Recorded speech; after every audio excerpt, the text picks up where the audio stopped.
Bueno, muy buenos días para todos y todas.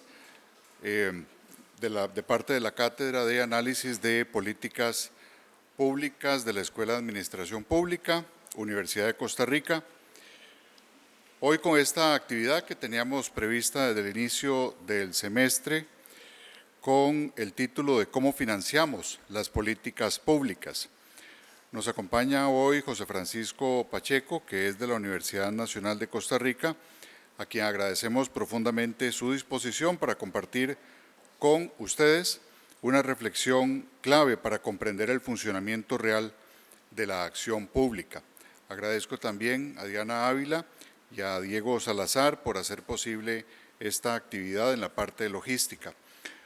A lo largo del curso hemos venido trabajando una idea central, y es que las políticas públicas no son simplemente buenas intenciones o declaraciones de un gobierno o respuestas automáticas frente a los problemas sociales. Una política pública supone definir un problema, colocarlo en agenda, decidir entre alternativas, movilizar actores, utilizar recursos, implementar acciones y enfrentar consecuencias. Recordarán que desde Aguilar Villanueva hemos visto que una política pública debe entenderse como un proceso de decisiones y acciones orientadas a atender problemas públicos. Desde Meny-Thoening hemos discutido que la política pública es una forma concreta de acción de autoridades públicas legítimas. Con Subirats y Dente hemos aprendido que las decisiones públicas dependen de actores, objetivos, recursos, conflictos y capacidades de influencia.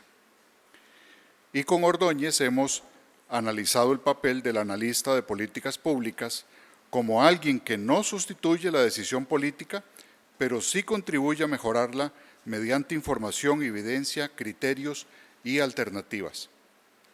La charla de hoy nos permite introducir una pregunta decisiva que atraviesa todos estos enfoques, y es ¿con qué recursos se hacen posibles las políticas públicas? Porque ninguna política pública ocurre en el vacío. Toda política necesita financiamiento, capacidad institucional, legitimidad, respaldo político, sostenibilidad. Una política, por ejemplo, puede estar técnicamente bien diseñada, puede responder a un problema real y puede tener amplio apoyo social, pero si no existe una respuesta clara sobre cómo se financia, quién paga, quién se beneficia, quién asume los costos y cómo se sostiene en el tiempo, esa política difícilmente podrá pasar del discurso a la acción. Por eso hablar de financiamiento no es hablar solamente de números, de presupuestos o de impuestos. Es hablar de prioridades públicas, de justicia distributiva, de capacidades estatales, de pactos sociales y de decisiones políticas. La pregunta de cómo financiamos las políticas públicas es en el fondo una pregunta sobre el tipo de Estado que queremos, las responsabilidades que estamos dispuestos a asumir colectivamente y los problemas que consideramos suficientemente importantes como para poder invertir recursos públicos en ellos. Esperamos entonces que esta actividad nos ayude a conectar la teoría vista con una dimensión concreta y fundamental de la política pública, su viabilidad financiera. Les invito a escuchar la exposición con una mirada analítica, preguntándose no solo qué políticas necesita el país, sino también cómo se sostienen, quién las financia y qué conflictos aparecen cuando una sociedad decide convertir sus prioridades en gasto, inversión o redistribución pública. José Francisco Pacheco es economista, además ha sido viceministro de Hacienda, le ha tocado también representar al país en diferentes organismos internacionales, le ha tocado negociar el presupuesto de la República a este país en la Asamblea Legislativa y además ha sido también consultor internacional para diversos organismos en varias partes del mundo. Así que para mí es un honor recibir no solo a un buen amigo, sino también a una persona que conoce muy bien estos temas y pues le agradezco muchísimo por estar acá. Bienvenido, José. Adelante.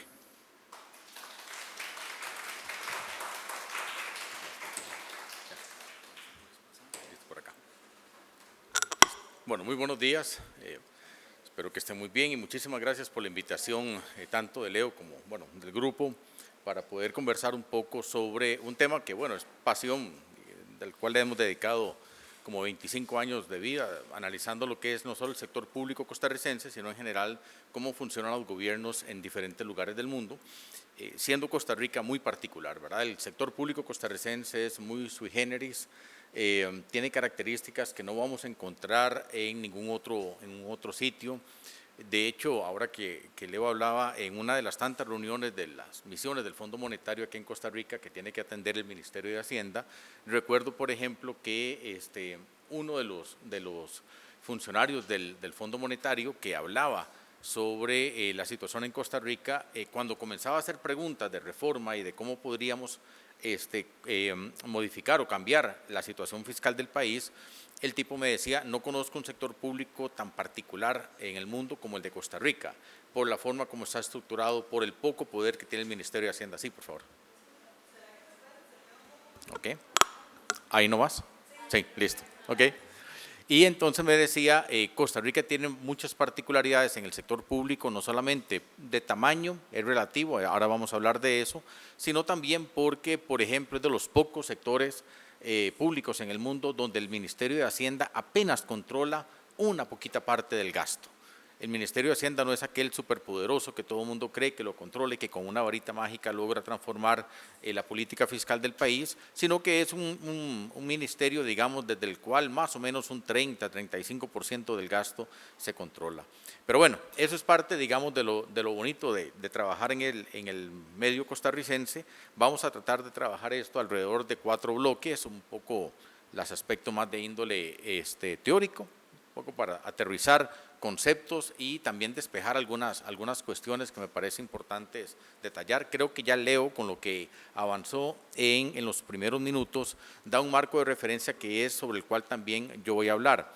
La plata es importante, pero no es lo único que uno analiza cuando hace política pública. Así que la cuestión, el mensaje de que ocupamos más plata, hoy día, en el siglo XXI, no tiene sentido. No se hace política pública solamente porque yo necesite más plata. Nadie en este mundo, digamos, hoy día debería decir necesito más presupuesto. ¿Por qué? Porque sí. Es decir, eso ya no existe.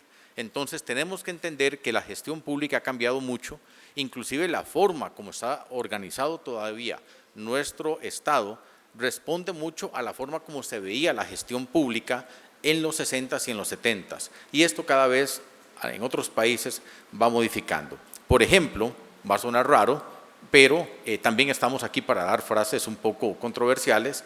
Muchas veces a nosotros en el sector público nos pagan por lo que soy.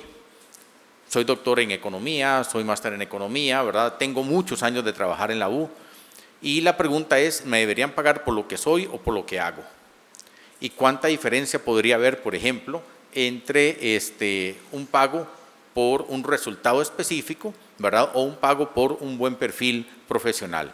Necesariamente, si yo tengo un doctorado o si tengo una maestría en algo, soy bueno. O lo contrario, aquí inclusive conocemos algunos economistas que tienen grados de licenciados y son bastante aportadores en la discusión nacional. Entonces, hay un tema de los que Leo decía que hay que entender la política pública como una secuencia de acciones en donde la plata entra. Y la plata no es solamente cuánto me da, es que la plata sí está diciendo cuál es la prioridad política de ese gobierno en esa materia. ¿Okay? Esa, la respuesta política concreta de un gobierno es cuánta plata le voy a asignar a cada recurso. Y cuando se trata de cortar, ¿a quién le corto y a quién le dejo? Esa es la demostración. El resto son mensajes de buena voluntad e inclusive los invito a leer un libro que se llama así, Más que buenas intenciones. Es un libro que salió hace como unos 15 años más o menos, pero inicia una serie de análisis, son casos particulares de algo que para nosotros también es fundamental, y es quitarnos la idea de que las políticas públicas tienen etiqueta. Entonces, si yo les digo, ay, voy a crear un programa de lucha contra la pobreza, todo el mundo va a decir, pues, bienísimo, porque está luchando contra la pobreza, y es bueno eso, alto, tal vez no es tan bueno. Y bueno, muchas de las cosas que hemos creído históricamente como buenas, cuando uno hurga en ellas, las revisa y aplica principios de política pública, tal vez no es tan así. Por ejemplo, no hay que ir muy largo. En los últimos 5 años, en muchos países del mundo, una de las recomendaciones de cambio fiscal ha sido eliminar subsidios a la gasolina. En muchos países la gasolina estaba subsidiada por el gobierno. Y entonces, claro, uno se imagina que los subsidios a la gasolina lo favorecen a taxistas, ¿verdad?, a gente que anda repartiendo cosas, etcétera. De repente hacen este estudio en Angola y se dan cuenta que la mayoría del subsidio a la gasolina se lo llevaba la gente de mayores ingresos y el cuerpo militar. Y deciden quitarlo. ¿Qué pasó? El país explotó. No porque la gasolina se incendiara, sino porque la gente no estaba dispuesta a que le tocaran un subsidio que no le favorecía además. Vean qué interesante. Entonces, lo que parece bueno no necesariamente lo es. Y a veces las medidas más dolorosas son las que efectivamente funcionan. Pero bueno, vamos por partes. Entonces, un poco del marco conceptual de lo que es el financiamiento, lo vamos a concretar efectivamente en términos, que aquí hay una grada ahí, nada más sé dónde voy a caer al otro lado del mundo. El financiamiento entonces es un conjunto de fuentes y mecanismos, ¿verdad?, mediante los cuales un Estado obtiene recursos para desarrollar sus propuestas. Muy importante el concepto por 2 razones. No hablamos solo de dinero, es decir, cuando hablamos de financiamiento, a mí no me interesa solamente de dónde viene la plata. Muchas veces hablamos si es deuda, si es impuesto, etcétera, pero dentro del mecanismo técnico, dentro del análisis técnico, el financiamiento se compone de 2 grandes dimensiones. La plata y muy importante aún, de hecho quizás más importante, si estamos ejecutando o si tenemos las potestades para ejecutar esa plata. De hecho, Costa Rica todavía no hace mucho alboroto sobre eso. Nosotros tenemos un rezago muy fuerte históricamente en la discusión de temas de fondo.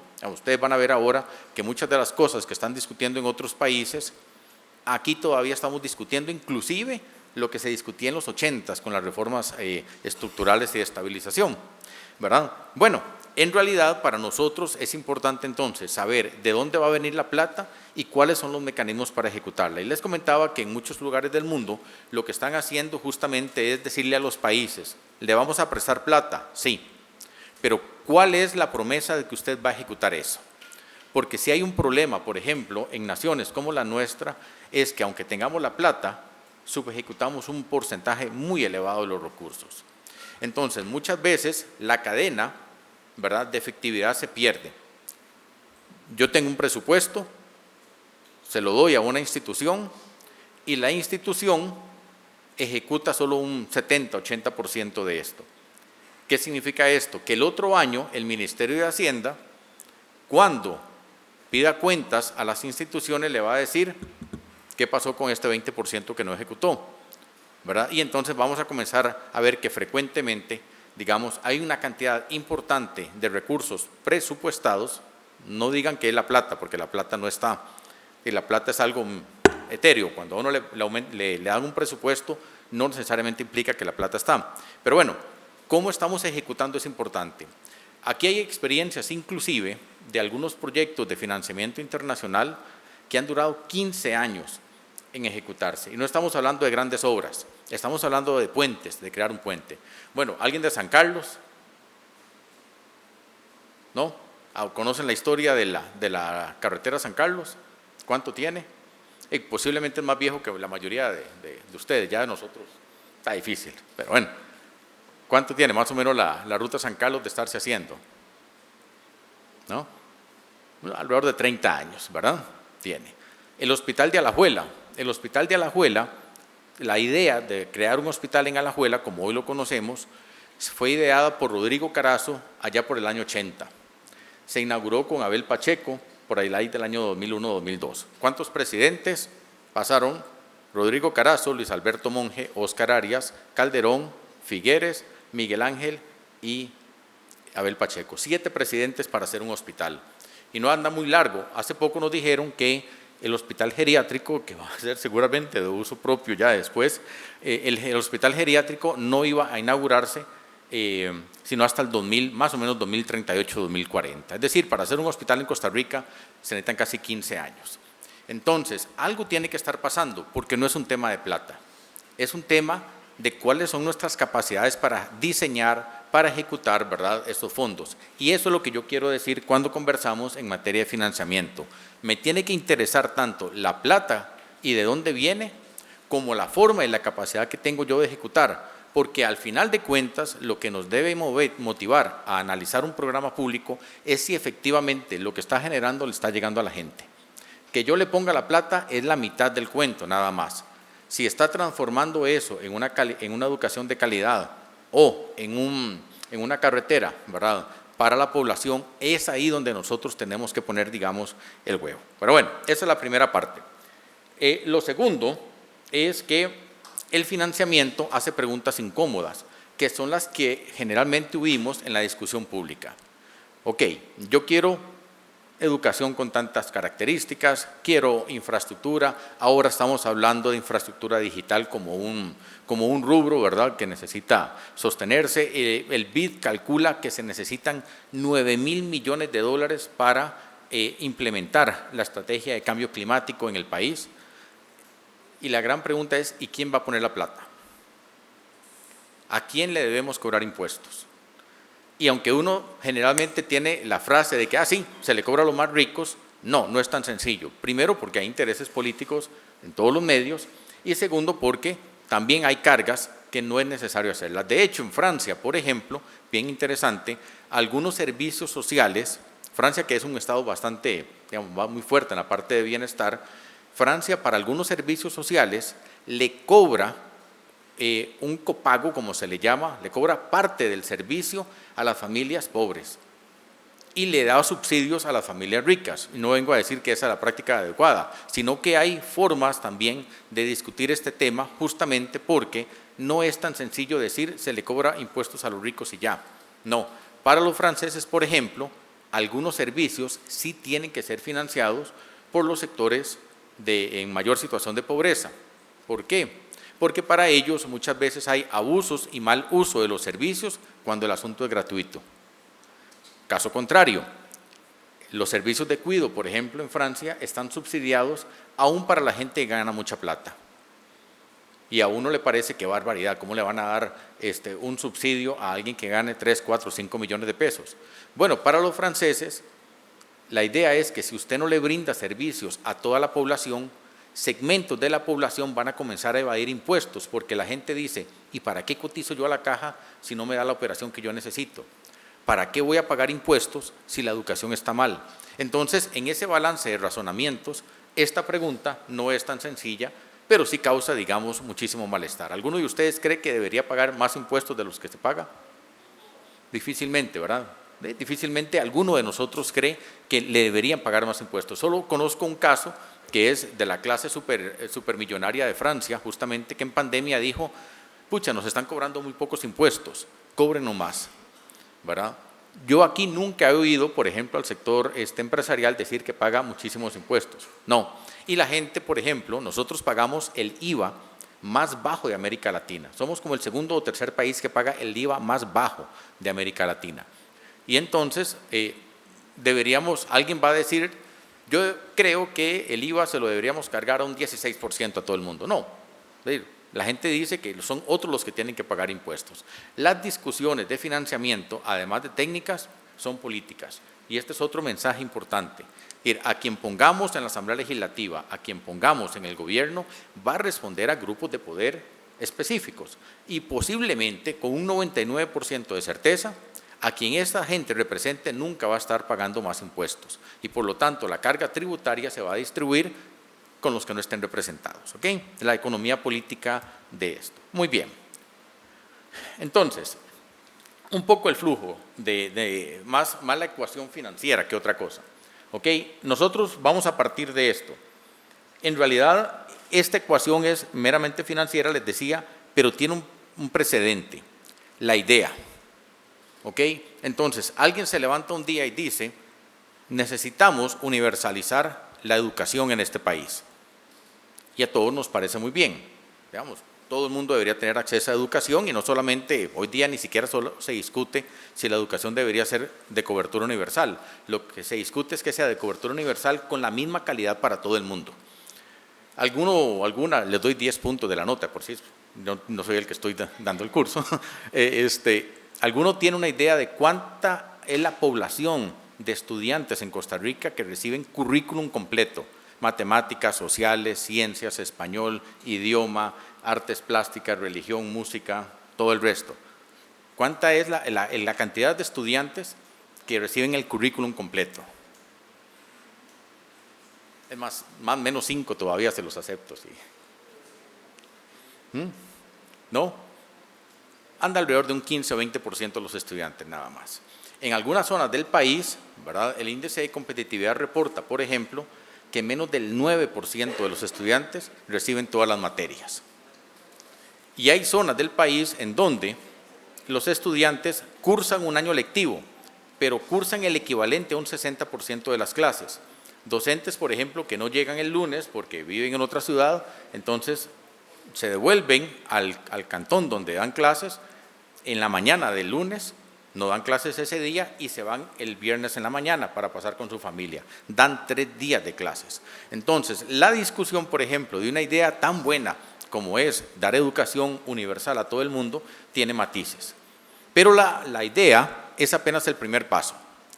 De hecho, comentaba un día de estos en una cuestión una entrevista que me hizo, creo que la Extra, que el gran problema de nosotros es que a veces estamos tan mal acostumbrados, o somos tan malos políticamente hablando, que por ejemplo, si yo le pregunto a un candidato a la presidencia o a una candidata, ¿usted está de acuerdo con que el Estado financie la educación? ¿Quién va a ser tan lelo de decir que no? ¿Verdad? Todo el mundo va a decir que sí. Pero la pregunta no es esa. La pregunta que hay que hacerle es, en su agenda de prioridades, ¿en qué lugar está la educación? Tenemos que, lo que ponemos nosotros en Casa Presidencial o en la Asamblea Legislativa no son técnicos, son políticos. Es decir, técnicos el país tiene muchísimos y ni siquiera se meten en política muchas veces. Son personas con altísima formación que ya entienden los problemas desde lo técnico. A nosotros lo que nos interesa es qué va a resolver el político. Y por eso a los políticos se les pregunta dónde está en la escala de prioridades el tema A, B o C. Porque todos nos dirán, vivienda es importante, sí. No, ¿verdad? Salud es importante, sí. Pero cuando le planteamos entonces en qué prioridad está salud dentro de su agenda de trabajo, ahí es donde nos damos cuenta si lo tiene ubicado, porque, ¿verdad?, complicado si no lo tiene ubicado. Y segundo, depende de dónde lo ubique, así nos está mandando un mensaje de qué tan importante es o no. Entonces, la idea la tenemos que transformar en algo más plasmable, ¿verdad? Ahora se utiliza mucho la generación de evidencia, ¿verdad?, la política pública basada en evidencias, no en ocurrencias. Es decir, a mí no se me ocurre una política pública y la voy a financiar solamente porque me parece buena, que era el mensaje, digamos, que daba Leo ahora. A mí me tiene que interesar también saber en dónde y a quiénes voy a favorecer, ¿ok? Por lo menos mínimo ese asunto. No es lo mismo poner un colón en Tibás, por ejemplo, que poner un colón en Nicoya. Aunque sea un colón, los impactos pueden ser muy diferentes según la zona y las necesidades. Después de eso, nosotros tenemos que armar un paquete, un plan, una política, una estrategia que se debería convertir en una serie de acciones, cada uno con metas. Si hoy día la política pública no tiene metas, está a mitad de camino. Y es muy costarricense, de hecho. Yo he estado revisando algunas políticas, digamos, en materia viejas de nutrición, por ejemplo, y nadie le pone números a las políticas. Entonces, vamos a incrementar tal cosa, ajá, ¿y cuál es el número? ¿De dónde vamos a lograrlo? Entonces, tiene que tener números, tiene que tener metas. Y las metas las transformamos en un presupuesto. De forma que la institución llega y le dice a uno, quiero más plata. Y uno le pregunta en Hacienda, ¿para qué quiere más plata? Bueno, porque yo pienso aumentar la cantidad de niños y niñas en comedores estudiantiles de 400.000 a 500.000.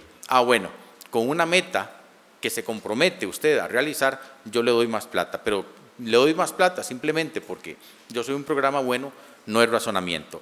Y cuando no nos alcanza la plata, ¿verdad? Yo estoy aquí,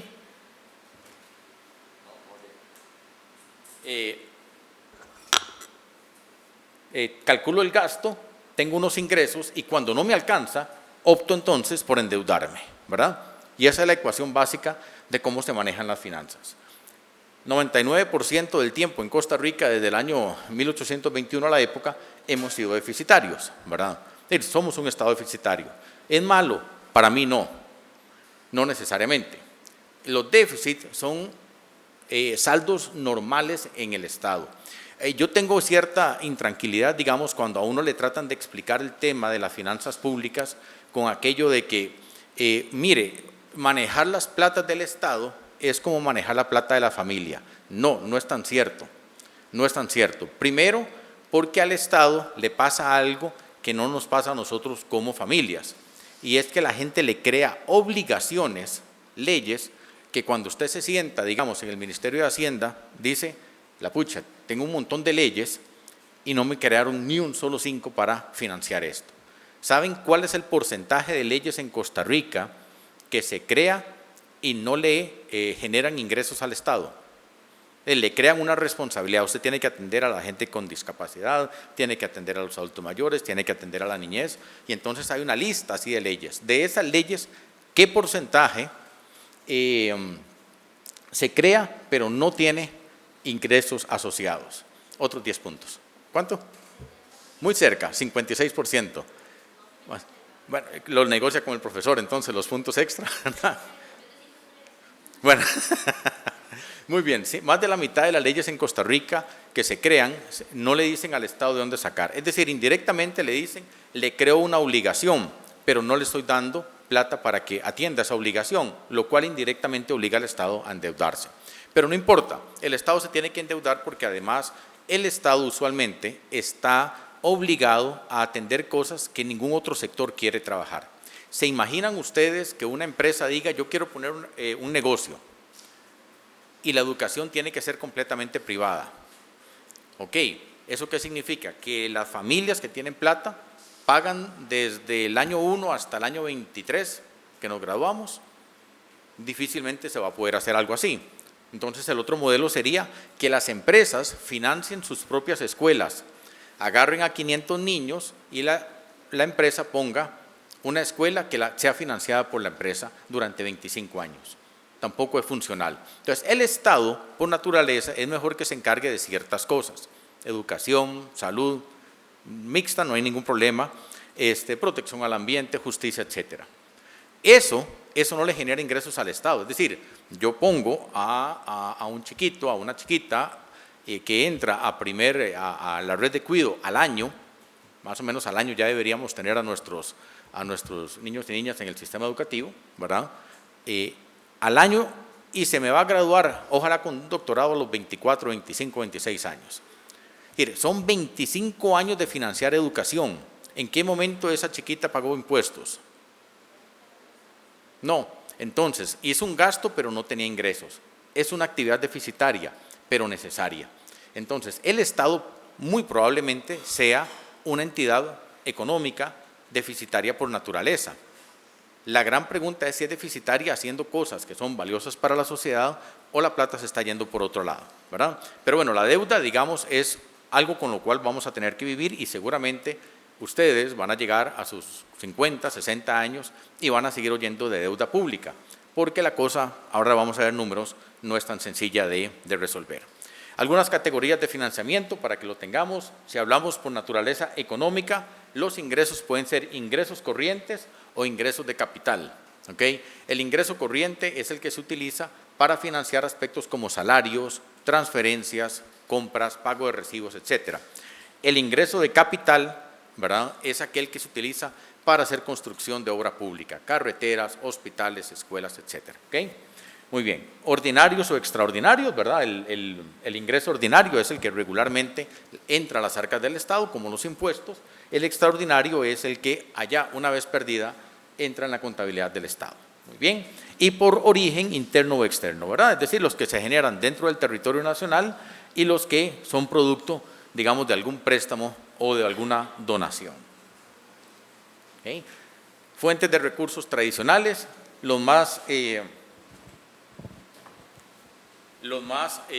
regulares son los impuestos, ¿verdad? Son los que todo el mundo usualmente apunta. Bueno, pura vida. Los impuestos son a los que usualmente nosotros apuntamos en casi todo el mundo, donde los impuestos son claves. El impuesto representa más del 90% del ingreso del Estado. ¿Ok? Entonces, cuando hablamos de ingresos, nosotros usualmente interpretamos ingresos como impuestos. Técnicamente no, ¿verdad? El Estado recauda impuestos y otras cosas, pero en sentido práctico, hablar de impuestos y hablar de ingresos públicos va siendo, digamos, muy parecido. ¿Okay? Ahí vamos a encontrar impuestos de todo tipo, impuesto de renta, el que pagamos a partir de los ingresos que obtenemos, el impuesto al valor agregado, ¿verdad? Que es el que, bueno, ahora se aplica desde el 2020 en Costa Rica. Era el impuesto de ventas transformado ahora en un impuesto que cubre también servicios. Entonces, cada vez que yo compro algo, pago un impuesto por eso que compré. En algunos casos pago un 1%, en otros 13%, en otros 5%, etc. Tenemos las contribuciones sociales. En algunos textos se les llama carga social. Algunas entidades, digamos, no les gusta el concepto de carga, sino de contribución social. Las contribuciones sociales tienen una diferencia importante con los impuestos. Aunque para nosotros es una carga porque sale de nuestra bolsa, ¿verdad? En realidad el impuesto es un pago o un dinero que yo le doy al Estado, pero el Estado no se compromete a darme nada a cambio. Démelo y yo ahí lo voy gastando. La contribución social sí. La contribución social en realidad es dos cosas. Uno, digamos en nuestro caso, nos da acceso a un seguro de salud. Es decir, en principio la caja debería estar obligada a darnos servicios de salud si yo estoy contribuyendo a su financiamiento. Y lo otro es que cuando yo cotizo para la caja al seguro de pensiones, yo tengo derecho a una pensión a futuro. ¿Okay? Yo tengo derecho a una pensión a futuro. Entonces, la contribución social, ¿cuánto se paga? Si exige al Estado a que me dé una contraprestación. El impuesto no. Aunque ahora es más difícil poder defender esto, pero en principio técnico es así. ¿Okay? También nosotros solemos tener ingresos no tributarios, son cuestiones muy pequeñitas de otras fuentes, ¿verdad? La deuda pública, que vamos a hablar ahora también de esto porque está muy de moda. Transferencias y donaciones. Las transferencias son fundamentalmente platas que le llegan al Estado, digamos, de embajadas o de gobiernos que dicen, le vamos a regalar tanto al gobierno para que compre patrullas. Y bueno, lo que es el señoreaje y la emisión, eso es algo muy particular que también suele causar bastante confusión. El señoreaje es la capacidad que tiene el gobierno de emitir dinero, ¿verdad? Y en este caso, bueno, financiar prácticas. Sin embargo, en muchos países del mundo, incluido Costa Rica, el Banco Central no puede emitir dinero para dárselo al gobierno. Eso fueron prácticas de los 70s y en los 80s, pero está prohibido por ley que el Banco Central haga eso, ¿verdad? Entonces el gobierno, en lugar de decir al Banco Central, imprima un poco de plata y me la da para pagar salarios, ya eso es prohibido. Ahora lo que hace es, ¿qué le dice? Vaya y le pide prestado a los bancos por el miedo a una inflación mayor. Muy bien. ¿Y cómo se evalúan las fuentes de financiamiento? Bueno, no lo vamos a ir en detalle. ¿Cuánto me genera esa fuente de financiamiento? Aquí hay una lucha importante porque, por ejemplo, el IVA es un impuesto que cobra parejo por todo el mundo cuando se tiene que pagar. Es decir, no importa si uno está en el primer decil de ingreso o si uno está en el 10º decil de ingreso. En cualquier lugar en que esté, tiene que pagar un 13% si va al cine. ¿Ok? Entonces, para muchos, el IVA es regresivo. Es decir, carga más pesado a la persona que tiene menos plata que a la que tiene más plata. Pero el IVA es un impuesto que genera mucha plata, ¿verdad? Entonces, dado eso, muchas veces lo primero que evaluamos es cuánta plata me da este nuevo impuesto. Y lo otro que es muy importante, por allá debe estar, es qué tan fácil es evadirlo, ¿verdad? También, esa es otra cuestión que a nosotros nos tiene que interesar. Si yo aplico un impuesto, ¿qué efectos adversos podría tener en la economía? Por ejemplo, se ha hablado con cierta regularidad que si le aplicamos un impuesto a la zona franca, las empresas van a salir corriendo. Eso es lo que nos han dicho, ¿verdad? Habría que ver, digamos, en detalle si sí o si no. Pero, por ejemplo, si yo estoy pensando en un impuesto a las zonas francas, esto es un tema sobre el cual debería hacer la pregunta, hacer el debate, ¿ok? ¿Quién paga el impuesto? ¿Lo paga el que más tiene o lo paga o lo paga todo el mundo por parejo? El impuesto, digamos, este tema de la equidad tiene sus cuestiones. Por ejemplo, si yo le cobro un 10% a todo el mundo por entrar al cine, pareciera que es un impuesto justo porque todos estamos pagando lo mismo. Pero ahora vayámonos, digamos, a la realidad individual.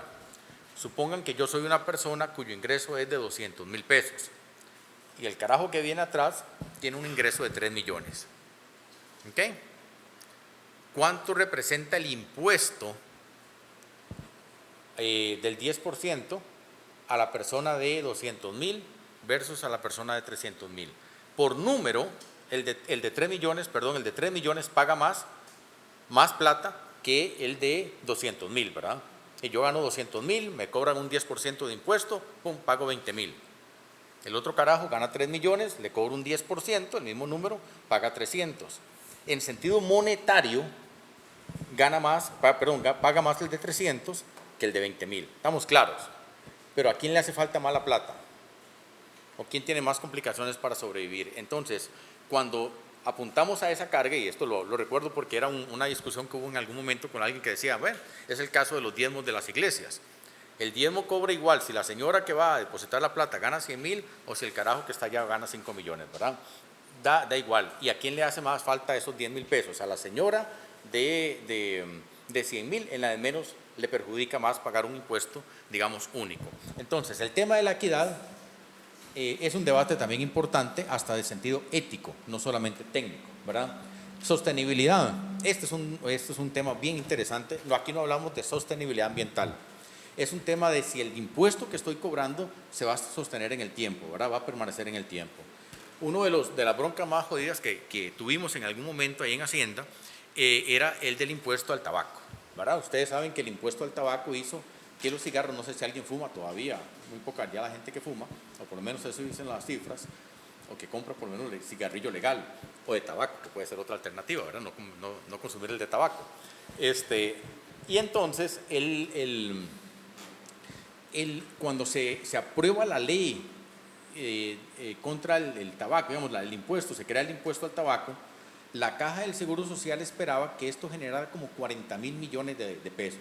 Es decir, era una fuente de ingreso muy, muy fuerte. Solo imagínense cuánto fumábamos en Costa Rica para que generara 40,000 millones de pesos un solo impuesto, ¿verdad?, a un artículo específico. Creo que con ese impuesto el cigarrillo pasó como de 700 a 2,000 pesos, algo así era el monto. Y entonces la Caja comenzó a hacer números, pero no se acordó que con el leñazo tan grande que le estábamos dando a los cigarros, mucha gente se quitó de fumar. Y entonces lo que esperábamos, que eran 40,000 millones por mes, terminó generando 15 o 20,000. Y la Caja después nos dijo, bueno, ¿y por qué no nos ponen la plata extra? Porque yo ya contaba con los 40,000. Bueno, no se puede porque además la ley no lo había creado así. Pero la sostenibilidad tiene que ver también entonces si este impuesto, ¿verdad?, en el 2040 todavía va a existir y va a seguir generando cosas. Ahora hay una discusión muy grande sobre la sostenibilidad de ciertos impuestos. Por ejemplo, ¿qué va a pasar con la gente cuando la inteligencia artificial comienza a sustituir puestos? Antes la Caja le cobra contribuciones a la seguridad social, ¿verdad? Las pagamos porque yo soy un trabajador que cotiza a la Caja. ¿Qué pasa si de repente es una máquina quien comienza a trabajar en lugar mío?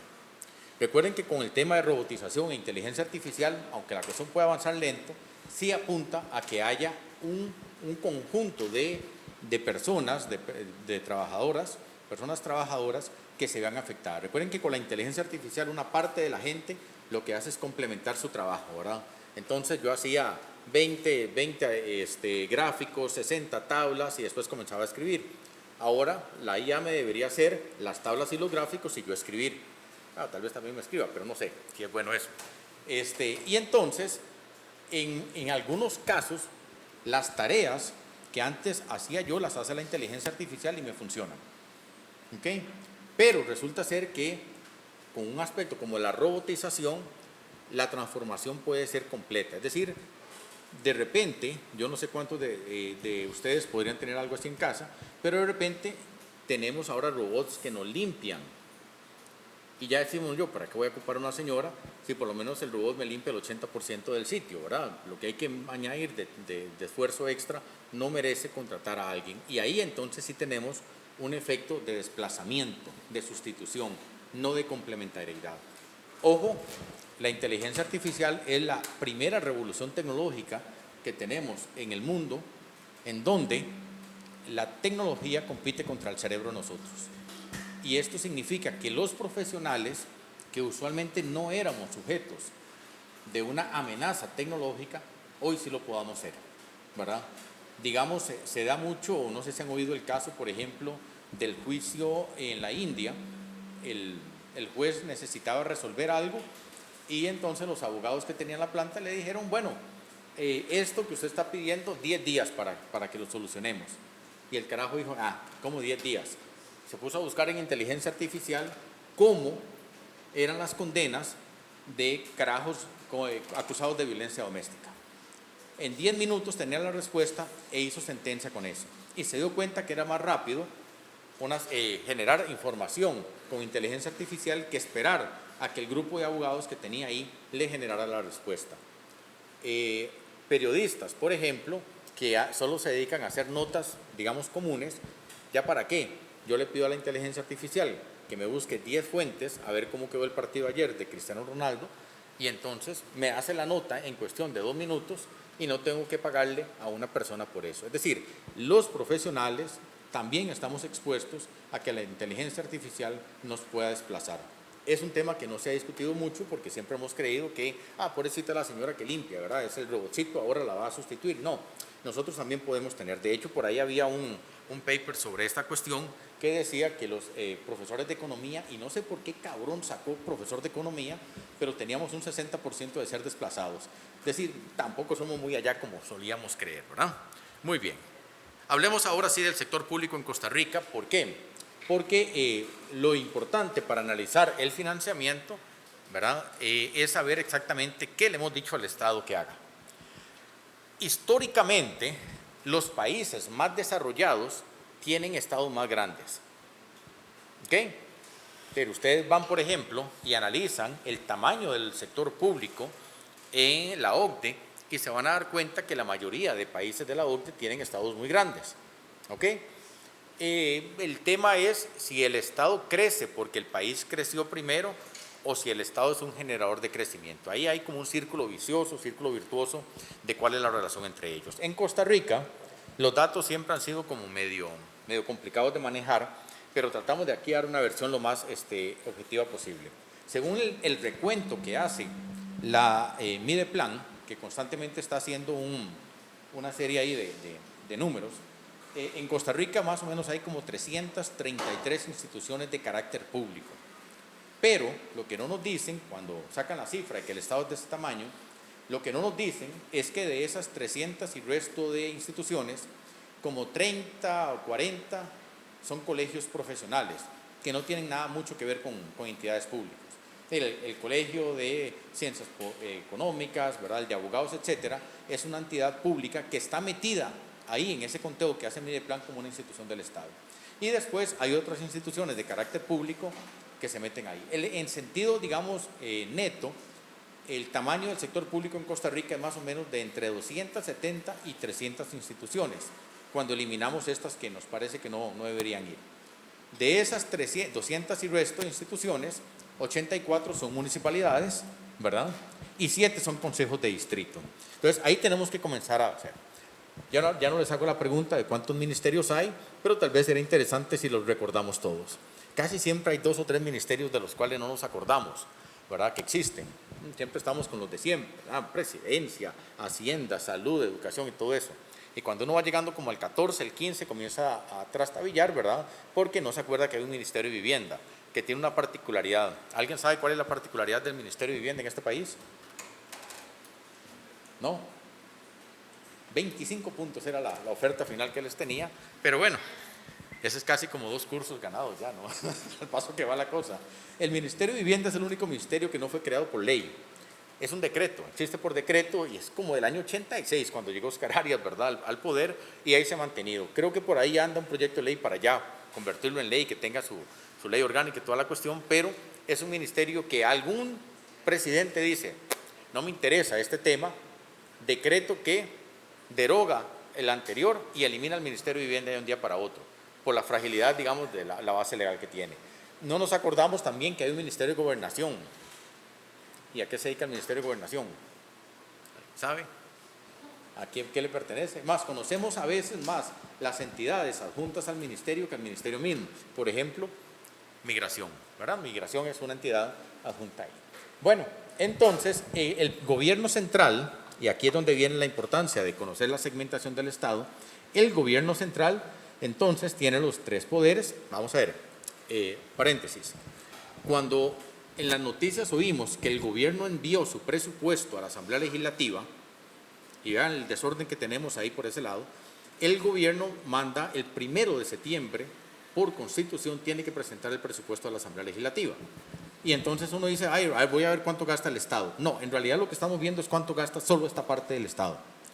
Las otras instituciones, municipalidades, autónomas, universidades, todo el resto, no hacen llegar el presupuesto por la Asamblea, sino que se lo pasan a la Contraloría. Entonces ahí, para aprobar el mismo, digamos, los presupuestos del Estado, o nos vamos a la Asamblea Legislativa o nos vamos a la Contraloría. Hay 2 procedimientos. ¿Por qué? No tengo la más remota idea todavía, pero si alguien conoce la historia que me la explique. Pero tenemos 2 procedimientos. Entonces, el gobierno central, Ministerio de Hacienda, se reúne con cada uno de los ministros, con cada una de las entidades, negocia el FES, etcétera, ¿verdad? Y entonces envía el presupuesto el 1 de septiembre, que es la fecha constitucional. La Asamblea Legislativa lo discute entre septiembre y más o menos hasta el 20 de octubre, saca un informe de comisión, lo manda al Congreso, ya al plenario, y el plenario lo tiene que votar antes del 30 de noviembre. ¿Ok? De aquí, esto que hablamos es la suma, este presupuesto es la suma de los 3 poderes, ¿verdad?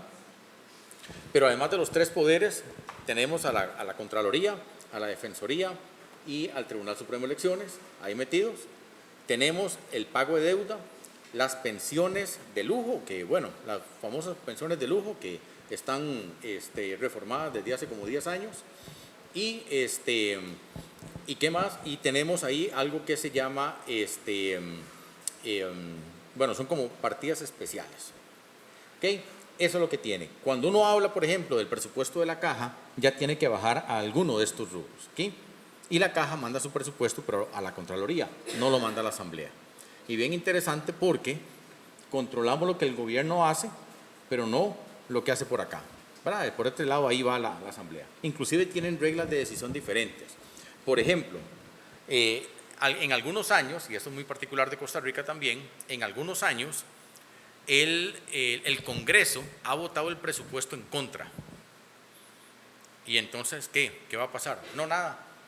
Porque la Constitución dice, y esa es la interpretación que hace Hacienda, la Constitución dice que el presupuesto deberá quedar aprobado antes del 30 de noviembre. No da la opción al rechazo. Dice deberá quedar aprobado. Entonces, por eso, aunque se vote en contra en la Asamblea Legislativa, el presupuesto que se manda en septiembre queda vigente. Muchas veces han dicho, usen el presupuesto del año anterior. No se puede. En Costa Rica el presupuesto es anual y corta el 31 de diciembre. Ahí muere el presupuesto de cada año. Pero si la universidad manda mal el presupuesto y la Contraloría se lo rechaza, sí tiene que usar el presupuesto del otro año. Es decir, aquí sí calza y aquí no, ¿verdad? Es un tema ahí raro. Pero bueno, esta es la fragmentación que tenemos del sector público por este lado, ¿verdad? Y está la parte más financiera con el Banco Central, digamos, como órgano monetario, pero los bancos estatales, con todas sus dependencias ahí, pensiones, inversiones, etcétera, entra por aquel lado. Esa es la conformación del Estado. Ahora bien, bueno, ya, ¿qué hace cada uno? Más o menos. Estos son como los grandes rubros a los que se encarga el gobierno central. Cada ministerio debería hacer al menos 2 o 3 cosas, se supone, ¿ok? Salud, educación, atención a la pobreza en algunos casos, transporte, infraestructura, ¿verdad? Ambiente, todo este tipo de cuestiones. Ahí van. Por acá las instituciones autónomas, dentro de las cuales vamos a tener a la Caja, las mismas universidades, ¿verdad? El Banco Hipotecario de la Vivienda, etcétera, son otras instituciones con otra legislación, ¿ok? Y las municipalidades que tienen, ¿verdad?, funciones específicas que cubrir en su cantón, ¿ok? Cada uno tiene además una fuente de financiamiento diferente. Acá la fuente de financiamiento más importante es el de los impuestos, ¿verdad? Aquí. Por acá, fundamentalmente, las transferencias y los pagos que hacemos de rubros específicos, y en las municipalidades los pagos que hacemos directamente en las ventanillas, ¿verdad? El impuesto territorial, etcétera, etcétera. ¿Qué está pasando con el gobierno? Y aquí es donde nos vamos a poner un poco ya más incómodos, tanto con los números que han venido pasando como lo que se espera que podría pasar en los siguientes 5 años. ¿Ok? Perdón. Entonces, el Estado recibe más o menos en promedio 14.4% del PIB. ¿Ok? Esos son los ingresos del gobierno, lo que maneja el Ministerio de Hacienda para los 3 poderes, deuda y toda la cuestión. Y el gasto, ¿verdad?, anda en alrededor del 17.8, lo cual significa que el gobierno tiene un déficit de 3.4. No entremos en detalles si el déficit es muy grande o muy pequeño. Lo importante no es si grande o pequeño este año, es si va creciendo o si va disminuyendo. ¿Ok? Solamente del pago de intereses, y aquí es un tema de las claves, el Estado gasta 4.4% del PIB en intereses. ¿Cuánto estamos gastando en educación?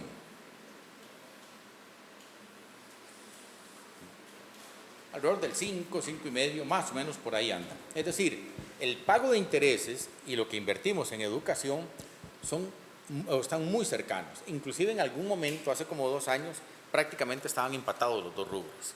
Y esto es bien particular porque Costa Rica tiene una de las deudas más caras del mundo. Una de las deudas más caras del mundo. Entonces, aquí lo que duele es tener que pagar 4 puntos del PIB, más o menos, para que tengan una idea, cada punto del PIB son 500,000 millones de colones, es decir, estamos pagando más de 2 billones de colones en pago de deuda, ¿verdad? Muy bien, entonces ese es un tema al que hay que ponerle cuidado. El país, digamos, se puede medir, la carga tributaria se puede medir a través de 2 vías. La que reciben las autónomas con el gobierno central, etcétera, o solo la que recibe el gobierno central. Pónganle atención a este número, porque le saldrá en el quiz que me dijo que Leo que van a hacer ahora después, en los últimos 5 minutos, y a este también, ¿verdad? Porque generalmente mucha gente dice, ok, pero el país paga ya mucho impuesto, ¿verdad? Y esa es como la forma en que tradicionalmente hemos oído a todo el mundo, es que yo pago muchos impuestos, va a tener que irse a vivir a Suecia para que vea lo que es pagar duro, ¿verdad?, en esta vida. Nosotros no pagamos impuestos, pagamos muchos impuestitos, eso sí, que el impuesto a esto, nosotros tenemos como 210 impuestos, ¿verdad? Es decir, es una exageración. Pero, por ejemplo, pagamos para que el carro ande, pagamos un impuesto, para el otro pagamos otro impuesto. Otros países lo que han hecho es que en lugar de un IVA de 13, tienen un IVA de 16 o 17 y eliminan un montón de impuestos. Entonces, no es que los otros países paguen menos impuestos, es que el tamaño de varios impuestos es diferente. Pero bueno, pongan la atención a esos 2 números. Este 24 y este 13, ¿verdad? Esa diferencia está fundamentalmente en lo que le pagamos a la caja, ¿ok? En las contribuciones sociales, esta diferencia. Cuando yo le digo al gobierno, yo le estoy pagando demasiados impuestos, no debería pagar más carga, este número es del que estamos hablando. Esto lo administra la caja para salud, pensiones, etcétera, ¿ok? Para salud, pensiones, etcétera, pero ese 13 es con lo que el gobierno tiene que trabajar. Ese 14% es con lo que el gobierno tiene que trabajar. Vamos a las preguntas incómodas. ¿Cuánto tiene que pagar? ¿Cuánto tiene que asignar la educación por constitución? 8, ¿verdad? 14 menos 8, 6. Entonces ya le quedó 6 puntos para el resto de cosas. Y tiene que pagar 4 de intereses. Y teníamos 8, perdón, tenemos 6. ¿Cuánto nos queda? 2. Nos quedan solo 2 puntos para el resto de cosas, ¿verdad? Salud, ambiente, transporte, todo el resto, 2 puntos. Obviamente no da. Por aquello que yo les comentaba, le hemos creado al Estado un montón de responsabilidades, pero no le damos la plata para que actúe conforme a eso. Y ahí es donde entra el problema, ¿verdad? De cuál es la discusión entonces que deberíamos tener en cuanto a financiamiento. Más o menos, si yo agarro este 24, no el otro, sino agarro este 24, ¿verdad?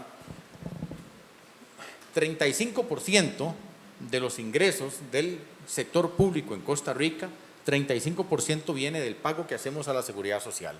Es decir, tanto nosotros como familias, como empresas, recuerden que también las empresas financian al Estado.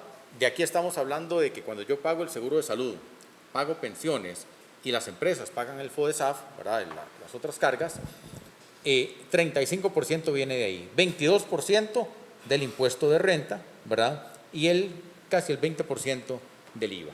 ¿Sí? Son como 3 o 4 los que realmente terminan teniendo un efecto especial. Cuando nos comparamos con la OCDE, la diferencia sí es bárbara, ¿verdad? La OCDE, por ejemplo, recauda en promedio 34% del PIB entre todas las cargas que tiene, digamos, en el país. Nosotros estábamos con este 25%, ¿verdad? Y este promedio de América Latina es importante también porque nos vamos a dar cuenta que, según las proyecciones del Ministerio de Hacienda, es posible que nosotros, al finalizar el 2031, tengamos un Estado tan pequeño que realmente va a ser básicamente para sobrevivir, si es que el Ministerio de Hacienda tiene razón en sus datos. ¿Okay? Muy bien, bueno, esto es como ha venido creciendo la evolución desde el 21.8 en el 2010 al 25%, más que todo porque la recaudación de la caja avanza de forma muy acelerada. ¿Okay? Muy bien. Esto es lo que representa la carga, pero del Estado, del gobierno, ¿okay? Ya no de todo el sector público, sino del gobierno. Y pónganle atención a la barra rosa, rosada, no sé qué color es, pero bueno, pero no perder puntos en el curso por no distinguir colores. ¿Qué ven ustedes ahí? Si ustedes agarran el 2018 fue el año en que la Asamblea Legislativa aprobó la última reforma fiscal. Por cierto, Costa Rica es el país de América Latina donde menos reformas fiscales se ha aprobado desde el año 1980. Le tenemos el pavor más grande a hablar de impuestos y entonces siempre sale alguien con una mano para que no se aprueben impuestos, pero sí le pedimos al Estado que siga gastando. Entonces ahí esa contradicción social, digamos, es bastante particular. Pero no solo de impuestos vive la humanidad, ¿ok? Eso sí lo vamos a ver. Entonces, si ustedes ven, allá en el 2018 andábamos por una carga de 12.7, ¿verdad? Llegamos a un máximo de 14 y aquí está el problema. Hoy tenemos 13.4. Es decir, en los últimos años, el gobierno ha venido experimentando un declive en su capacidad de recaudar impuestos. Y el problema no es solo ese. Este corte es al 2024. En el 2025 cayó más. Y la perspectiva es que al 2031 caiga como nunca antes ha caído en la historia de la humanidad. Yo estoy esperanzado de que los números que está reportando Hacienda estén mal. Es decir, que hay un error en el modelo. Porque yo no veo cómo podemos llegar a tener una carga tributaria del 10. Solo hay un país cercano a nosotros que tiene una carga tributaria del 10, que es reconocido como el país con el estado más pequeño de América, que es Guatemala, ¿verdad? Guatemala se mueve siempre entre un 10-11% del PIB de recaudación. Hacia eso vamos nosotros, según los datos que nos está planteando Hacienda. Entonces, la reforma tributaria, una de las medidas fue pasar el IVA, de ventas a IVA, etcétera. Nos hace crecer los ingresos, nos hace crecer, entramos aquí a 14, que es el máximo de impuestos, y comenzamos a bajar, ¿ok? Muy bien. La deuda del gobierno central, por otro lado, ha crecido de 29% del PIB a un máximo de 68%, y hoy día estamos, en el año 2025, estamos en un 60. ¿Ok? ¿Por qué esto es importante? Ese es un número que todos deberíamos manejar. Digamos, así como sabemos que Saprissa es el mejor equipo del país, por ejemplo, ¿verdad? Tendrá sus caídas ocasionales ahí, un gol mal habido, no sé qué tanta cosa, pero digamos, la verdad absoluta histórica es esa misma. Bueno, ese número de campeonatos que tiene el monstruo, por ejemplo, ¿verdad? Es un número que debería ser menos importante que este. ¿Por qué? Porque la regla fiscal, que es la norma que aplica el Estado para calcular cuánto puede gastar, depende de cuánto sea este número. La regla fiscal, esto es un paréntesis, la regla fiscal es una ley, o es parte de una ley que se aprueba justamente en el 2018 y que nos dice cuánto es el top, cuánto es lo máximo que el Estado tiene que gastar. Pero la regla fiscal tiene una particularidad. Aún en los mejores tiempos, digamos, el Estado no puede sobrepasar cierto valor. Y cuando nosotros estamos en datos, en números mayores al 60%, eso significa que la regla fiscal se va a aplicar de la forma más ácida posible. ¿Y qué es lo que nos han dicho?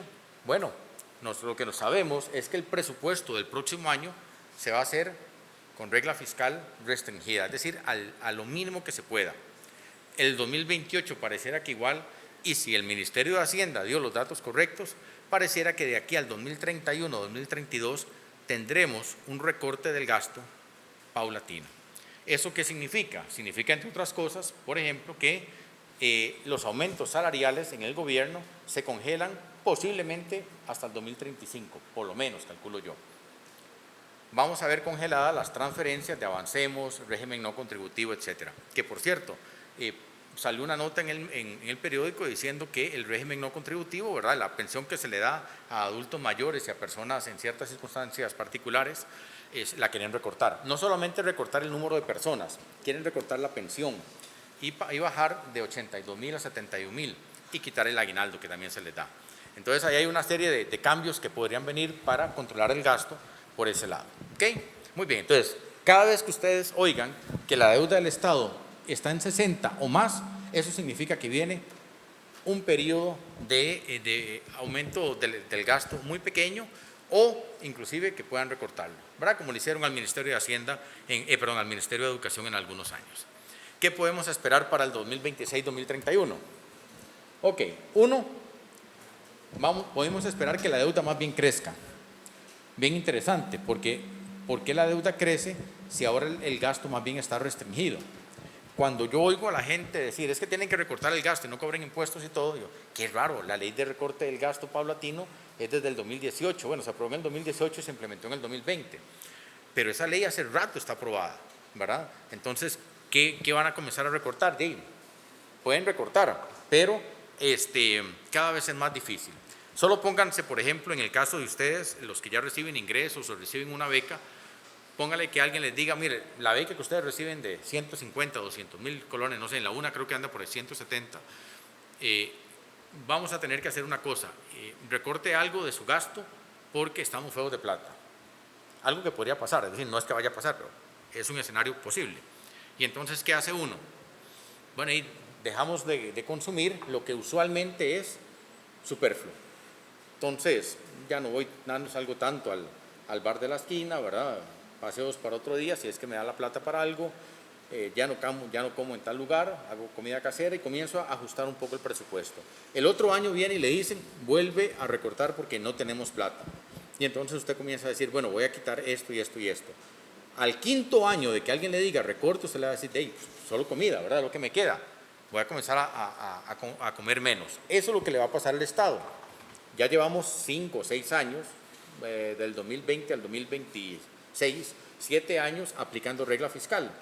Cada vez es más difícil para un ministerio recortar cosas sin tener que entrar en problemas. De hecho, no hace mucho, hace 2 años, el Ministerio de Educación no podía pagar agua, luz y teléfono, ¿verdad? Tenía un problema ahí para pagar centros educativos. Esas son señales de que ya estamos comenzando a tocar cuestiones sensibles. Entonces, lo vacilón es que estamos recortando gasto, pero la perspectiva es que la deuda más bien crezca.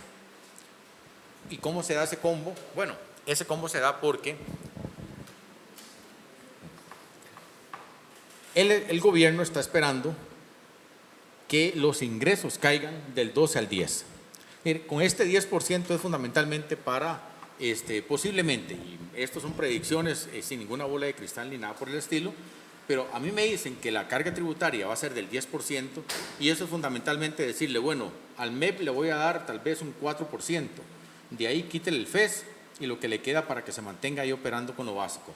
No vamos a reconstruir escuelas, no vamos a dar más becas, vamos a dar algunos comedores. Es decir, 10% de carga tributaria es tan poquito que realmente es para sostener el Estado abierto o para entrar en un endeudamiento tan pavoroso que posiblemente pasen otros 20 años de problemas de deuda, ¿verdad? Porque esto, digamos, hacía años no lo teníamos. La posibilidad de que se nos cayeran los impuestos de esta magnitud es tan fuerte que habría que ver cómo lo está pensando resolver el gobierno. Una alternativa que tienen, y es la fea, es que al año se den cuenta de que la cosa está fea y tengan que mandar un paquete de impuestos a la Asamblea Legislativa. Porque lo otro es recortar el gasto aún más. Vean que también la estrategia incorpora recortar 2 puntos y resto de gasto. Y entonces pensemos como pensarían la gente esa de Hacienda, ¿verdad? Que es una terrible esa gente. ¿Qué haría? Yo tengo que recortar 2,5 puntos de gasto. ¿A quién le recorta a usted? No puede recortar deuda, recuerden. La deuda está fijada por ley y por una serie de prerrogativas que podrían joder al país más de lo que se espera. Entonces, si no puedo recortar deuda, ¿a quién le voy a recortar? ¿Quién es el más grande? ¿Cuál es el rubro más grande del presupuesto? ¿Cuál es? Perdón. No, del gobierno individual, sí, por todo el rubro, sí, pero para el gobierno, lo que maneja el gobierno, ese 30% del gasto, esa educación es el MEP, ¿verdad? Entonces, lo primero que yo debería hacer, si quiero cortar esto, es pegarle un hachazo al MEP de esos, ¿verdad? Marca diablo. Y ahí posiblemente vaya la cosa. Pero la cuestión es que a veces, digamos, mucha gente cree que están separados. No, cuando yo le recorto al MEP, estoy recortándole al FES, porque el FES está incorporado en el presupuesto del MEP, es un rubro del MEP. Entonces, aquí la gran pelea es, ok, ¿cuánto le voy a quitar, cuánto le voy a dar al MEP? Y de lo que le dé al MEP, le quito el FES y en realidad lo que le queda al MEP es esto, ¿verdad? Para primaria, secundaria, para preescolar. Entonces, esa lucha ahí, por ejemplo, con el presupuesto de educación, podría estar caliente en los siguientes años, creo yo. Posiblemente vamos a tener que hacer algo con seguridad ciudadana, que es otro de los ministerios grandes, ¿verdad? Va a ser muy difícil que todo esto se lo ajustemos al MEP, sería catastrófico. Pero entonces, una parte va para el MEP, pero otra parte se lo quito a los ministerios grandes, que son 4, ¿verdad? Aparte del MEP, seguridad, justicia, salud, ¿verdad? Y voy a tener que tocar la plata que le doy a FODESAF también. Tal vez no la puedan hacer porque tiene una ley especial, pero la congelan durante mucho tiempo. Entonces, hay una serie de temas que para el año 2000, de aquí al 2031, si estos números que están aquí son ciertos, nos van a meter en un zapato, ¿verdad? Nos van a complicar mucho la vida y van a venir, digamos, entonces, muy esperable que venga o nuevos impuestos para mitigar la cosa por acá, o haga un recorte muy severo, ¿verdad? Que es que también tendría efectos sobre la ciudadanía. Muy bien, bueno, esta es la forma en que la carga tributaria caería, ¿verdad? Ahora, el gasto, ya estos son gráficos, digamos, de lo que el mismo ministerio nos ha dicho, ¿ok? Y para que vean un poco, aquí, ¿quiénes son los grandes perdedores? Transferencias y remuneraciones. Las transferencias son aquellas partidas que el Estado le da o a otra institución pública o a la gente, digamos, en forma de una beca. Esto es una transferencia, entonces parece que también se las van a volar. Y las remuneraciones, esto es por efecto congelamiento. El PIB crece, pero los salarios permanecerían congelados. De nuevo, si los datos son efectivos, el congelamiento no llega al 2031. El congelamiento podría llegar al 2035 o 2037, ¿verdad? Dependiendo de cómo se maneje el tema de la deuda. Pero va por ahí, digamos, la perspectiva por la forma en que la ley está establecida, ¿ok? Y bueno, ya para ir cerrando con las otras 75 diapositivas, porque ahí estamos, no, está comenzando esto. Y además es viernes, ¿quién dice que después de la tarde nada? ¿Cómo nos estamos financiando en el sector público? Dejamos de lado lo que está pasando en Costa Rica y dejo aquí una serie de tendencias de lo que se está discutiendo en el mundo sobre cómo se están financiando los gobiernos. Es la última parte de la presentación. La gran pregunta es, efectivamente, ¿verdad? En el mundo entero siempre el impuesto es incómodo. Entonces, muchas entidades o muchos países están optando por financiarse a través de rubros alternativos, ¿verdad? Bien particular, y no nos gusta, pero ya lo hemos visto en otros países, una de las medidas que más aplican los gobiernos es reducir el impuesto de renta. Es decir, el impuesto que pagan las empresas por las ganancias o las que pagan las personas que ganan más, en Costa Rica más de 900,000 pesos, ¿verdad? Usted paga impuesto de renta si gana más de 900,000 pesos, de ahí para arriba le cargan 10, 15, 20% dependiendo su salario. Entonces, bien interesante, lo que sí se ha demostrado es que el recorte de impuestos favorece muchísimo a la gente más rica, ¿verdad? Ni siquiera al 10% más rico, favorece muchísimo al 1% más rico de la población. Los análisis de ingresos en los países ya no se hacen con el 10% más rico. De hecho, cuando ustedes estén ejerciendo y estén ya digamos, plenos, yo esperaría que todos pertenezcamos al decil 10 de ingreso. Sí, que todos estemos en el tope de la escalera. ¿Cuánto es, con cuánto de ingreso pertenezco yo al tope superior del ingreso en Costa Rica? ¿Alguien sabe? Esa sería la pregunta del millón, literal. ¿Con cuánto? Más o menos con un millón 100,000 pesos, usted pertenece per cápita. Entonces, si usted vive sola y gana 1,000,000, usted pertenece al rubro más alto de la escalera. Obviamente eso es engañoso. Vamos, ¿quién con 1,000,000 de pesos se puede considerar que está en el escalón superior, verdad? Y para cuestiones básicas, ¿verdad? Camarones, whisky azul y todas esas carajadas. Entonces, mentira. Con solo tratar de pagar una casa, digamos, la casa promedio en Costa Rica está en 65 millones de pesos, ¿verdad? Más o menos, por ahí anda. Un pago, digamos, o un préstamo de 50 millones, le debe andar a uno rondando posiblemente alrededor de 400, 500,000 pesos de cuota. De hecho, paréntesis, cuando uno vaya a analizar préstamos de casa, la experiencia internacional lo que dice es que el pago de casa no debería superar el 35% del ingreso de uno, del ingreso de la familia.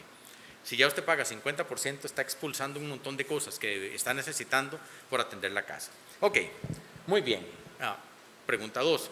¿Cuál es el porcentaje de familias costarricenses que llegan a fin de mes alcanzados con la plata? Es decir, le da penas para terminar el mes. ¿Cuánto es más o menos ese número?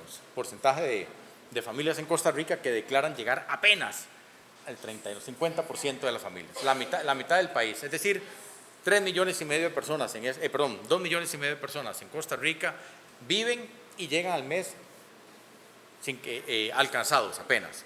Y más o menos un 35% de la gente no llega a fin de mes con la plata que actualmente gana.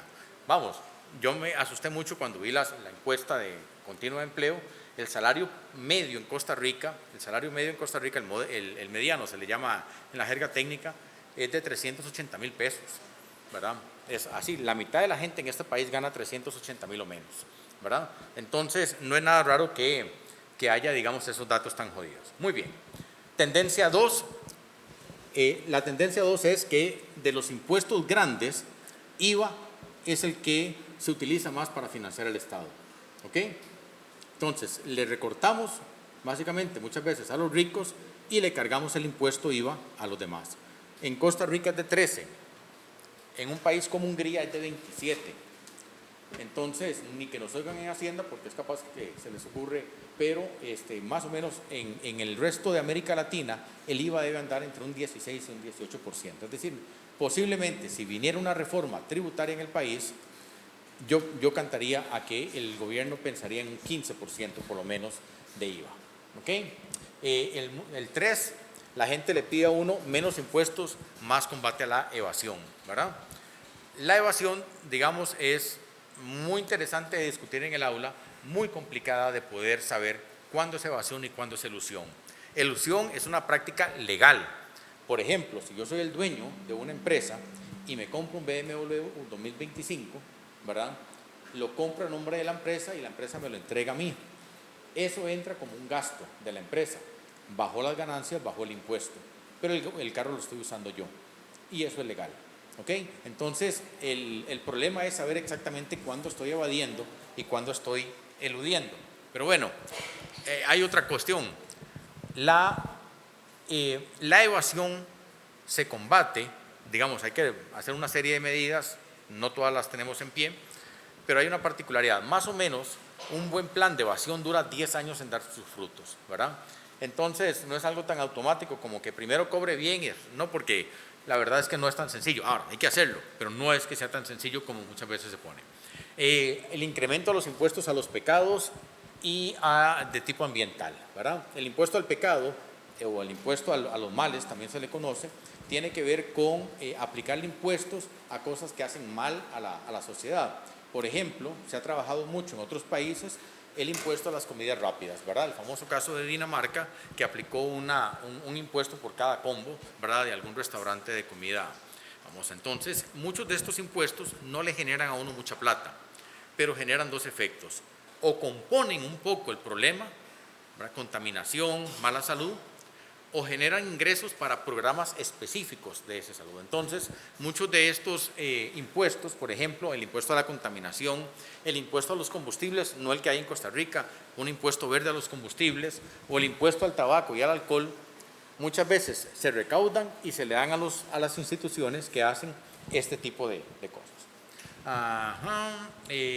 Bueno, el uso de inteligencia artificial para detectar a las personas que no pagan impuestos, ¿verdad? Mucha de la plata que se podría recuperar ya no se usa, de hecho es muy caro, mandar a alguien a que vaya a la casa de cada uno a ver si está pagando impuestos y que revisen contabilidades y todo eso.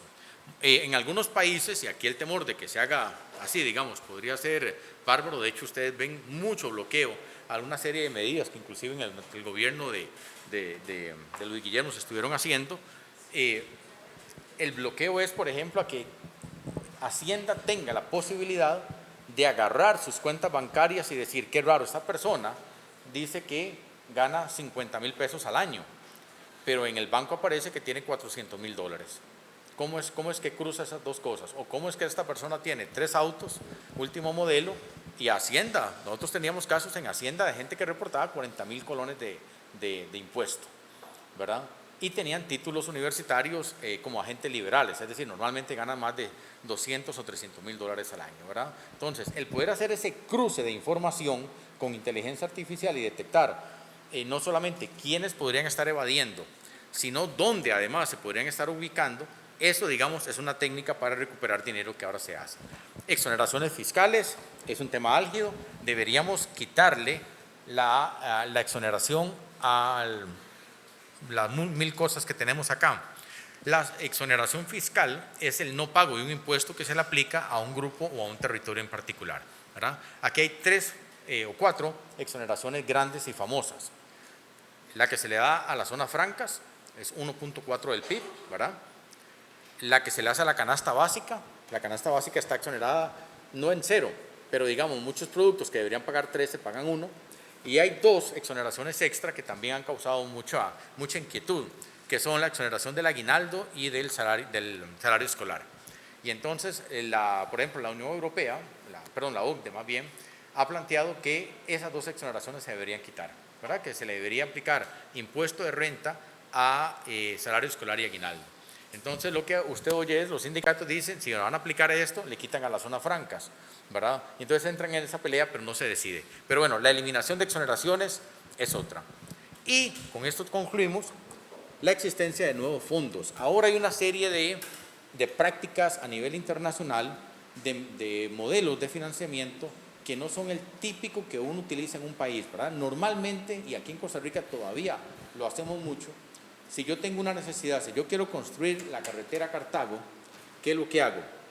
Voy a pensar entonces a ver si me la presta el Banco Centroamericano, el Banco Mundial, el BID, y siempre estoy como en los mismos, ¿verdad? Siempre voy a las mismas instituciones.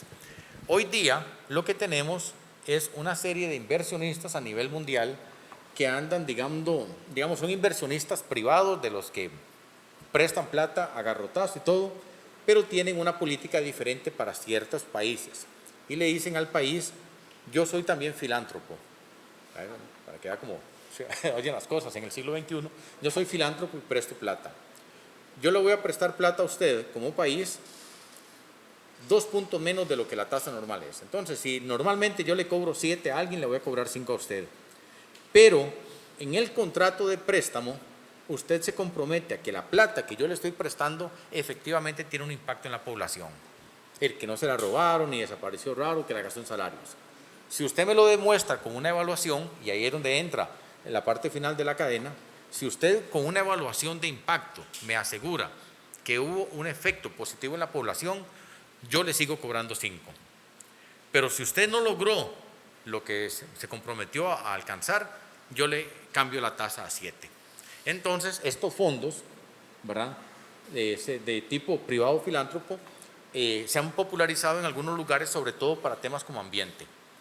Y entonces lo que hace es, el gobierno pone una parte, esta gente pone otra, y algún gobierno, digamos, gobierno de Alemania pone otra parte. Juntan una sola bolsa y financian, por ejemplo, la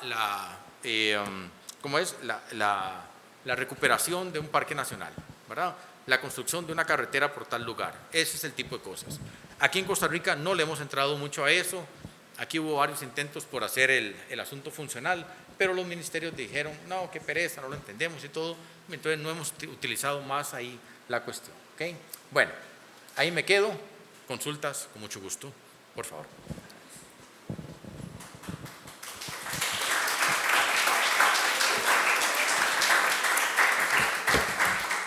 Tenemos espacio como para un par de preguntas. Si alguien tiene preguntas. ¿No hay dudas? Sí, aquí la muevo. Aquí hay una. Muy bien. Bueno, mucho gusto. Mi nombre es Bárbara Solera. Mi pregunta es, y porque ahí estaba compartiendo con la compañera de que estábamos un poco desilusionadas por el escenario, por el panorama, ¿verdad? Entonces, ¿hay algo que podría suceder en los próximos años, es decir, digamos hasta el 2031, 2035, que podría mejorar la situación? Porque eso se ve en declive, todo. Correcto. Entonces, ¿hay algo que se podría hacer o hay algo que un gobierno o uno futuro podría implementar para que la situación no se viera tan trágica? Sí, bueno, excelente. De hecho, en principio, los datos que se presentan, digamos, son los mismos que saca Hacienda como datos oficiales, y lo que deberían hacer es prevenir al ministro de Hacienda y decirle, vea para dónde vamos. Entonces, en principio, yo creo que recortar más va a estar muy complicado, pero creo que va a ser la fórmula de corto plazo, es decir, entre este y el otro año lo que van a ir haciendo para sostener un poco la cosa. Responsablemente me parece que sí deberían hablar de impuestos hace rato. El país debería estar hablando de impuestos y estar diciendo, mire, gran parte de todo esto que tenemos se debe a esas malas prácticas de estar pidiéndole al Estado que se endeude, ¿verdad?, mientras le pedimos que haga un montón de cosas. Ahora, le voy a dar una opinión digamos, ya muy seca, si quiere el término. Yo creo que muchas de estas responsabilidades que le hemos dado al Estado están bien pensadas. Es decir, cuando yo le digo el Estado tiene que aumentar el financiamiento en educación, que también es otra bronca que yo no sé si se han dado. Es decir, el concepto de educación a partir del 2018, presupuestariamente hablando, es Ministerio de Educación, Red de Cuido y el INA. Se juntan los tres, se suman, y si eso da 8, ahí quedamos. ¿Okay? La Constitución dice al menos 8%, pero hablemos de 8. Y lo otro es que si nosotros tuviésemos esos tres componentes, más o menos el INA recauda 0.5, de ese 8 nos quedan 7,5. Y la red de cuido, si cumpliese la ley, por lo menos nos podría quitar un punto del PIB, de lo grande, que solo la red de cuido infantil.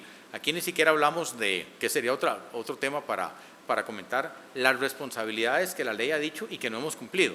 La red de cuido infantil es universal, con una particularidad. Cada vez tenemos menos niños y niñas, y entonces, bueno, van a ser, ya sea la matrícula en el MEP, por ejemplo, ha caído en 105,000 menores de edad en los últimos 4 años, y en el 2045, ¿verdad?, vamos a tener más o menos 450,000 niños menos, ¿verdad? Entonces, Yo creo que todo eso ha sido bueno, ¿verdad? Exigir al Estado que ponga el financiamiento en ciertas cosas, pero lo hemos diseñado muy mal. Uno, nunca le dijimos al Estado, aumente el gasto en educación y aquí está la plata que requiere para que esto no sea de 5 años, sino de 30, 40, 50 años. Pero además nunca le pedimos resultados. Aquí se crean las obligaciones y ¿qué? ¿Cuál deberían ser los indicadores que yo espero de la plata pública que estoy invirtiendo? ¿Cuál debería ser? Pero bueno, ya eso es un tema, digamos, de otra naturaleza, más enfocado a las finanzas para el desarrollo. En este caso, yo veo muy poco margen para que el Estado pueda seguir haciendo ajustes solamente por la vía del gasto. Pensaría que lo mejor y lo más sensato es que ya estén pensando en algún tipo de reforma tributaria que, como le decía, posiblemente quite exoneraciones, fortalezca un poco la capacidad de cobro y aumente el IVA. Creo que por ahí podrían dar la cuestión. El tema es que esto no se corrige, digamos, en 2 o 3 años. Digamos, cuando usted va de pique es como un avión, ¿verdad? Pero uno se imagina que si alguien agarra el timón del avión, seguro hace así como alguna fábula, ¿verdad? Y entonces el avión se endereza. No, para poder hacer eso, el avión tiene que hacer como una gran trayectoria, ¿verdad? Y a uno le dicen, el avión se va a desviar y va a dar una vuelta.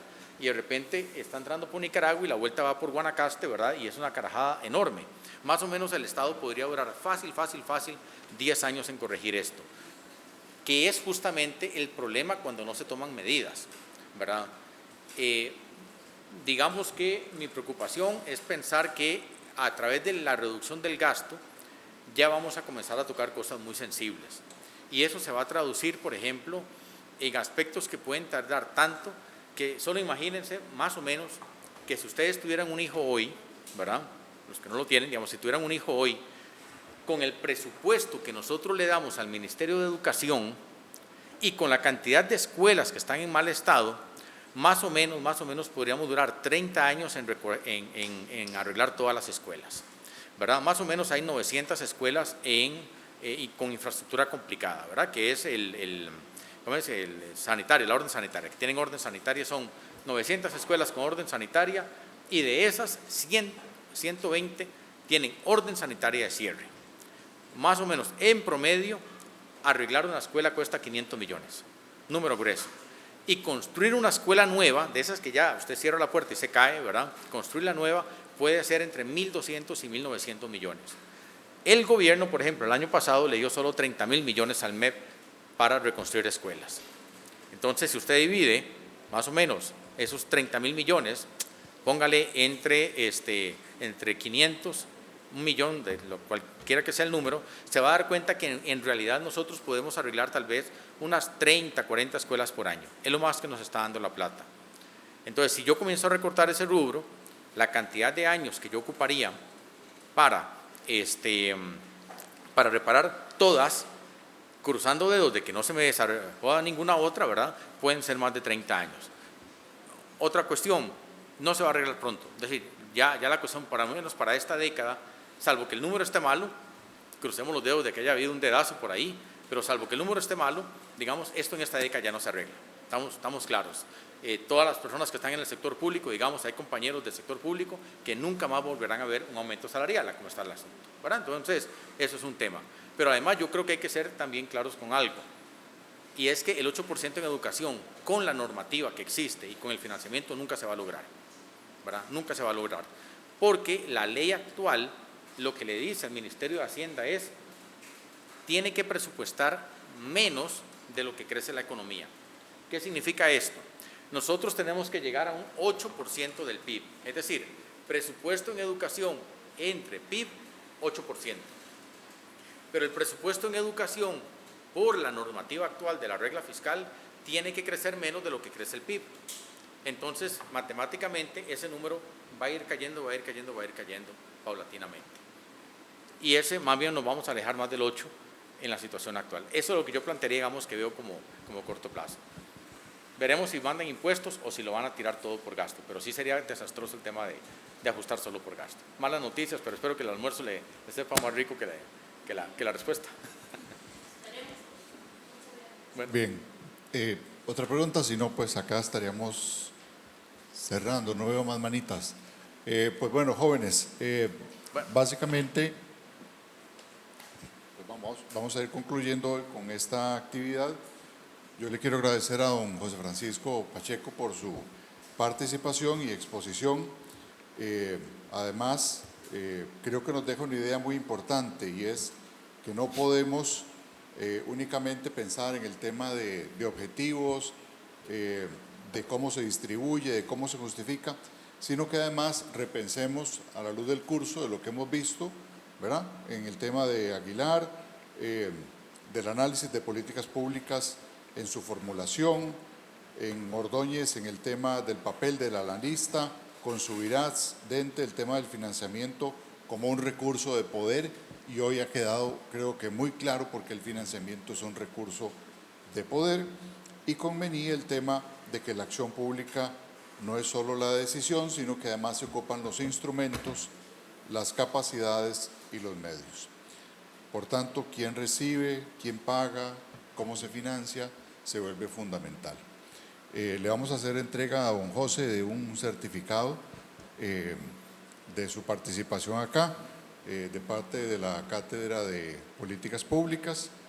Básicamente lo que nos dice esto es un agradecimiento por su notable participación en esta charla. Así que pues, a don José, un fuerte aplauso. Muchas gracias. Muchísimas gracias.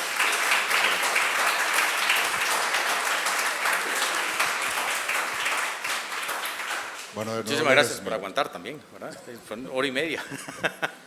Es justo y necesario para un tema que se las trae. Ya saben por qué hacemos esta actividad y por qué este tema. Creo que su pregunta, Bárbara, nos evidencia eso. O sea, el panorama, esta es la realidad de lo que estamos viviendo, porque a veces se nos plantea que estamos en una situación Sí, bollante, bollante, ¿verdad? y en redes se discute mucho mito, además, ¿verdad? Claro. De esto. Sigan recortando el gasto, yo ya pago mucho impuesto. No, no es tan cierto ni tan extremo, ¿verdad? Como se suele decir. Es mejor que las redes no sean nuestra fuente de conocimiento, es lo mejor que podríamos tener en estos momentos. Efectivamente. Y ustedes están obligados a saber, ustedes son Sí. parte de ese decil al que más se les está dando. Entonces ustedes tienen que también manejar este tipo de cosas. Gracias a todos por venir. Recuerden el quiz. Buenas tardes.